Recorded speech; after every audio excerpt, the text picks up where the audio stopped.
Los mayores enigmas del pasado de la humanidad se concentran en los 2 millones de bloques de piedra que forman la pirámide de Keops.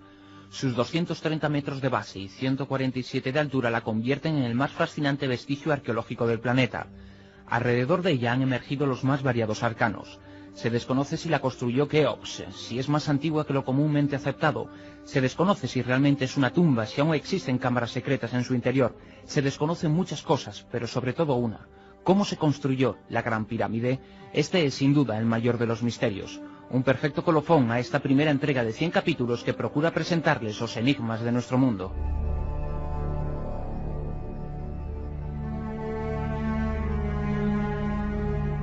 Para la pregunta que hoy formulamos no existen respuestas satisfactorias.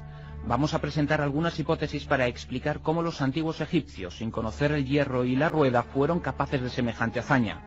La obra aparentemente corresponde a Keops.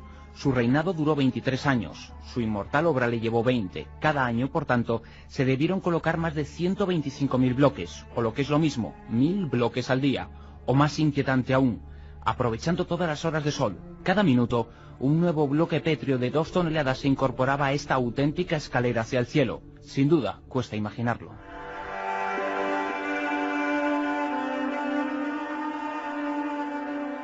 Dos son las teorías que desde la ortodoxia se han propuesto para explicar cómo lograron la hazaña. La primera de ellos, la más popular y a la vez la más denostada, es la teoría de las rampas. Cobró fuerza a comienzos del siglo XX tras el hallazgo del investigador alemán Ludwig Borchardt. Había encontrado junto a una pirámide restos de una rampa de adobe y arena. A partir de ahí se elaboró la hipótesis. Sostenía que se construyeron en torno a la Gran Pirámide 4 gigantescas rampas que ascendían a medida que la obra se elevaba en altura.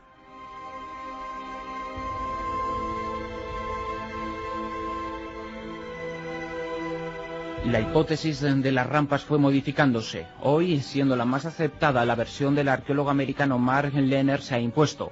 Asegura que no hubo 4, sino una sola rampa que circundaba la pirámide. También tiene defensores la versión del conocido e experto Jean-Philippe Lauer, para quien esa rampa no daría la vuelta, sino que se extendería en línea recta desde el centro de la obra.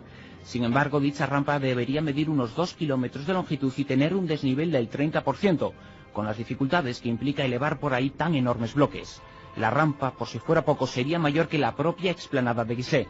Resulta inaceptable, aun admitiendo que la magna construcción trabajaran nada menos que 100.000 esclavos. Es más, las rampas deberían haber sido en sí una construcción más imponente que las propias pirámides. Sin embargo, no quedan restos de ellas.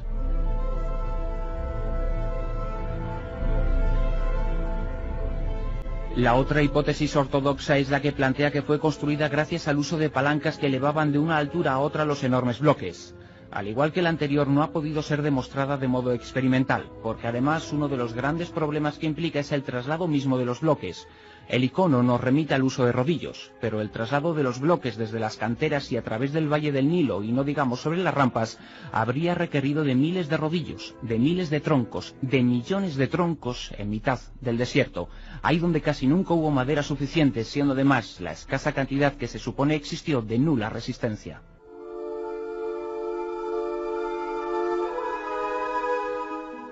El enigma de la construcción de las pirámides lo es desde los albores de la historia.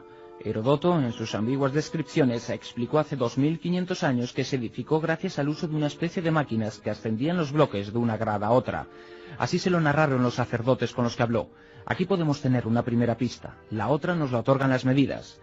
Sabemos que para edificar la construcción era necesario el uso de un sistema casi perfecto. Ellos utilizaron el codo egipcio de 52,39 centímetros. Si lo multiplicamos por 2 tendríamos 104,78 centímetros. Y 104,78 centímetros es la medida exacta del metro. Y es que más allá de los 100 centímetros impuestos, en los años 60 se descubrió que el dato exacto, y gracias a ello pudo iniciarse la aventura espacial, es el citado de 104,78 centímetros.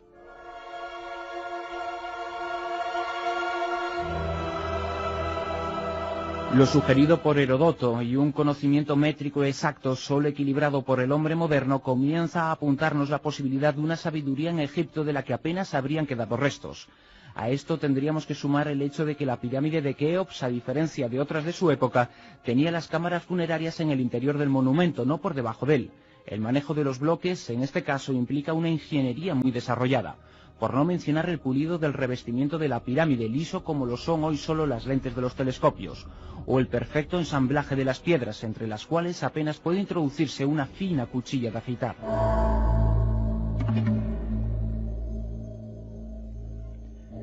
¿Qué quiere decir lo que acabamos de apuntar?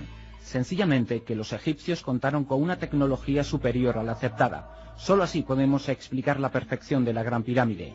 No hay lugar aquí para hipótesis fantásticas. No se erigió la obra de Keops haciendo levitar las piedras o gracias a la ayuda de seres de otros mundos.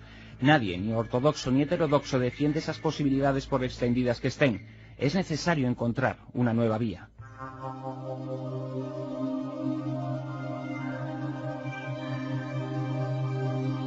Al uso de algún tipo de mecanismo técnico desconocido, en los últimos años se ha sumado la hipótesis de Joseph Davidovich, profesor de la Universidad de Toronto y director del Instituto de Ciencias Arqueológicas de la Universidad de Florida.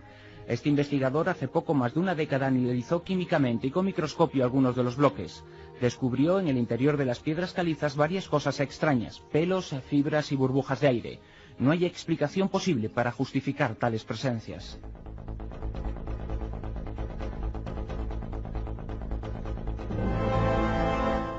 Y gracias a Davidovich se ha abierto la puerta a una nueva hipótesis.